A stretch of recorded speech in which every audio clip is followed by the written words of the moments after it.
2015년 을미년 희망찬 새해가 밝았습니다. 산을 만나면 길을 내고 물을 만나면 다리를 놓는다는 옛말처럼 우리가 혁신과 전진을 향한 의지와 역량을 한데 모은다면 저는 어떤 어려움도 이겨낼 수 있다고 믿습니다. 국민 여러분께서도 함께 힘을 모아주시기 바랍니다. 자, 박근혜 대통령의 신년사 모습 봤습니다. 아주 뒤에 그림도 아주 이쁜 배경 속에서 신년사를 해주셨는데, 자, 저희가 오늘 주요 인사들에게 보내는 박근혜 대통령의 속마음 연화장을 한번 준비를 했습니다. 저희가 준비를 한 건데요. 그동안에 흘러온 정치적 상황들을 고려해서 이런 속마음을 연화장으로 표현했겠다, 이렇게 한번 정리를 해봤습니다. 자, 속마음 연화장 어떤 건지 지금부터 하나씩 보겠습니다. 자, 박근혜 대통령이 지금 이제 연화장을 막 준비하고 있습니다. 어떤 연화장인지 먼저 누구에게 보냈는지 먼저 보겠습니다. 자, 이정희 전 통진당 대표에게 보냈네요. 자, 대선 때도 절 도와주시더니 이번에도 정당 해산으로 찌라시 정국에서 빠져나올 동력을 줬네요. 고맙지만 체제를 흔드는 종북 절대 용납하지 않겠습니다. 자, 이런 내용의 속마음 연화장을 보냈는데, 하태원 차장. 네. 예. 대선 때도 절 도와주더니 이게 뭔가요? 그러니까 뭐 나는 박근혜 후보를 떨어뜨리기 위해서 이 선거에 출마했다, 이렇게 얘기를 하면서 굉장히 많은 국민들에게 반감을 주었던 게 이정희 후보였고요. 그럼으로써 결국 박근혜 대통령이 당선되는데 미랄이 되지 않았나, 그런 생각을 하면서 저런 마음을 표현했을 거라고 보고요. 또 한 가지, 굉장히 1년 내내 힘들었던 게 박근혜 대통령 아니겠습니까? 박근혜 대통령뿐만 아니라 온 국민이, 온 나라가 힘들었는데, 결국 그런 어떤 고통스러운 정국에서 빠져나갈 수 있는 전기를 마련해 준 게 또 보면 통진당 위원정당 해산 심판 아니었겠습니까? 그러므로 인해서 이정희 대표에게 어떤 애증의 마음을 표현하면서, 그렇지만 그래도 우리나라에서 종북은 더 이상 안 된다, 이런 어떤 단호한 마음을 표현하지 않았을까 하는 예. 자, 박근혜 대통령이 아마 새해에도 우리 사회에 뿌리 깊게 박혀있던 그 종북 척결을 위해서 굉장히 드라이브를 걸 거다, 이런 전망들이 좀 나오고 있습니다. 자, 이정희 전 대표에 대한 속마음 연화장 봤고요. 다음은 또 누구에게 보내는 속마음 연화장일까요? 보겠습니다. 자, 이번에는 김무성 새누리당 대표네요.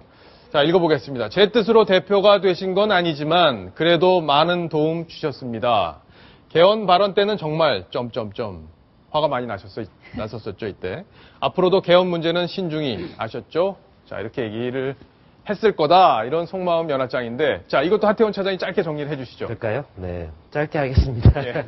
3년차, 이제 여권 내에서 이제 삐걱거리는 소리가 이제 본격적으로 나기 시작합니다. 얼마 전에 12월 19일이죠. 대선 승리 2주기를 맞아서 청와대로 박근혜 대통령이 친박 핵심 7인을 불러서 어떤 그 만찬을 같이 하지 않았습니까? 그런 부분에서 보듯이 어쨌든 박 대통령 전국을 힘있게 끌어나가기 위해서는 어떤 친박의 도움도 필요하지만 김무성 당대표의 힘 역시 필요하다고 봅니다. 그렇기 때문에 지금은 서로 여권이 분열할 때가 아니라 서로 마음을 좀 합쳐서 나가야 되는데, 박 대통령으로서는 역시 김무성 대표에게 그래도 좀 도와주십시오, 이런 마음의 표현을 하는 게 좋지 않을까 하는 생각입니다. 자, 일단은 공무원 연금 개혁 법안 발의도 김무성 대표가 했고, 그래서 많이 도와줬다, 이렇게 생각이 되는데, 상하이에서 개헌 발언했을 때 진짜 박근혜 대통령 엄청나게 화가 났었다, 이런 얘기들이 후일담으로 들려왔었죠. 아마 개헌 문제 연초부터 드라이브가 걸릴지는 모르겠지만 아마 청와대에서는 신중한 자세를 보이지 않을까, 이렇게 좀 예상이 되고 있습니다.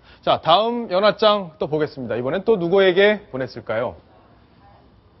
자, 보겠습니다. 이번엔 문재인 의원이네요. 제가 좀 읽겠습니다. 인사 문제로 힘들었을 때 야당이 계파 싸움에 매달리는 바람에 제가 크게 힘을 잃지는 않았습니다. 2월에 대표가 되시더라도 대선 결과에 승복하시고 협조를 부탁합니다, 이렇게 보냈는데, 정태훈 변호사께서 조금 첨언을 해주시죠.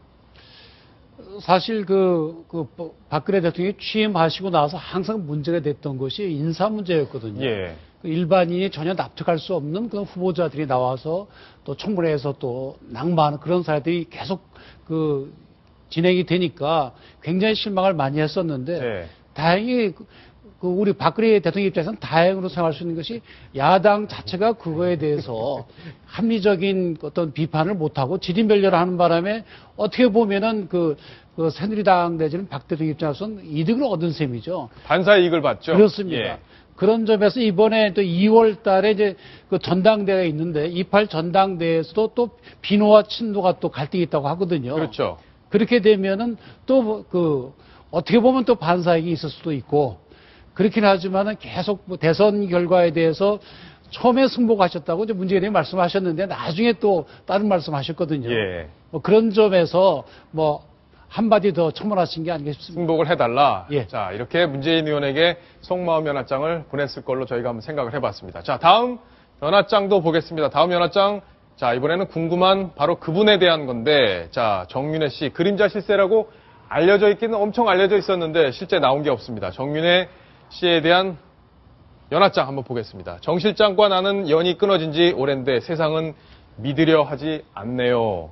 하긴 동생이 더 믿지 않고 있으니 남은 임기 3년간 이름이 거론되지 않았으면 좋겠네요. 자, 정윤회 씨는 박근혜 대통령과 이미 7년 전에 인연을 끊었다 이렇게 얘기를 했고 그동안 여러 가지 사건이 있었지만 결국 드러난 건 지금 없는 상태입니다. 아마 앞으로도 남은 임기 3년 동안 이름이 거론되지 않기를 바라는 마음을 저희가 이렇게 표현을 해봤습니다. 자, 마지막 연합장 한번 보겠습니다. 마지막 연합장입니다. 이번엔 또 누굴까요? 네. 자, 이번에는 박지원 회장, 동생에게 보내는 연합장입니다. 자, 너 때문에 내가 못 살겠다, 정말. 그죠? 정말 못 살겠다. 이 정부가 성공하길 바란다면 누나를 믿어라. 남은 3년, 작은 누나 잘 설득해서 함께 조용히 있어주길 바란다. 이렇게 했는데, 황순욱 팀장 보기엔 어땠어요? 그 내용도 내용이지만 저 박지만 회장의 참 교묘한 사진을 갖다 붙였네요. 누나한테 혼날 때 이렇게 눈치 보는 모습 같은데. 예. 사실 뭐 동생에게 저런 연합장을 보낸다는 것 자체가 좀 설정이긴 억지이긴 한데 그래도 지금 박근혜 대통령 입장에서 저는 저 동생이 연합장을 받아보면 박 회장은 좀 억울해할 것 같아요. 예. 그 정권 초기부터 누나한테 해가 되는 행동은 절대 하지 않겠다고 선언까지 했고 그리고 정말 입이 있어도 말을 하지 않고 있는 그 묵묵한 동생의 입장에서 보면 조금 서운해할 것 같기도 합니다. 저런 연합장 받으면. 자, 박주만 회장의 표정 아주 재미있게 저희가 또 봤습니다. 자, 시청자 질문이 막 들어왔습니다. 함께 보겠습니다. 시청자분이 속마음 연합장을 직접 작성을 해주셨는데요. 재밌게 정리를 해주셨네요. 이정희 대표에게 이렇게 했네요. TV 토론 때 나한테 한 말 후회되지? 예, 지금 후회할지 모르겠습니다. 김무성 대표에게는 당신 마음대로 안 될 걸 우리 편이 있잖아요. 여기서 우리 편은 뭐 친박이겠네요. 그죠? 자, 문재인 의원에게는 대통령 꿈도 꾸지 말게나 이렇게 얘기를 했다고 이렇게 지금 추정을 해주셨고 정윤혜 씨한테는 말썽만 일으키지 마. 우린 한 라인이야. 자, 오랫동안 정치적 역정을 같이 했기 때문에 아마 이런 생각을 하지 않을까 이렇게 본 것 같고요. 박지만 동생에게는 넌 내 동생이고 한 핏줄이다. 이걸 다시 한번 강조해서 누나를 믿어달라. 이런 마음을 표현을 했네요. 야, 시청자분께서 어떻게 이렇게 5명에게 직접 다 써주셨는지 좀 놀라울 따름이네요. 저 패널을 좀 모시는 게 그러니까 굉장한 고수인데 고수에다가 네. 뉴스 톱10을 매일 시청하시는 애청자가 아닐까 그런 추정이 가능하네요. 예. 저희가 카카오톡 친구가 7,000명을 넘었습니다. 그래서 저희가 사전에 오늘 어떤 프로를 진행하고 어떤 뉴스가 준비되고 있다는 걸 사전에 안내를 해드리는데 아마 그 안내를 보시고 이렇게 직접 속마음 연합장을 직접 준비를 해주신 게 아닌가 싶습니다. 정말 감사드립니다. 자, 이번 소식 여기까지 마무리하겠습니다. 자, 다음.